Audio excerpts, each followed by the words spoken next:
there's something called a UCITS fund.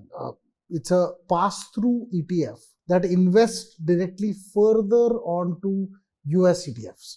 So it could be, or US stocks. So it could be a UCITS NASDAQ 100 ETF, which is not located in the US. It's a fund located in Ireland or something like that. And Ireland does not have this inheritance tax law. So technically, if you died, you would not have to pay US inheritance taxes, estate taxes, but you would have to pay whatever is in Ireland. And Ireland does not have, let's say, an estate tax, and therefore you don't have any problem recovering the money in its entirety.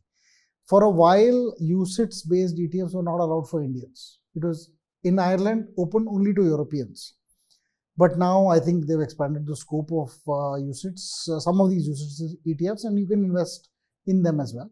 And it may be easier for you to invest in those, and which gives you the same underlying exposure. The economic interest is exactly the same, except this death penalty does not kind of kick in. And the other part of this was also that because dividends are taxed in the US, and we talked about in our ETF episode, the US has a special taxation law, but that taxation law allows ETFs to flourish even if it were to buy and increase its AUM. But when they receive dividends from the companies that they get, they will be taxed if they don't distribute the money. So they distribute all the dividends they get every quarter.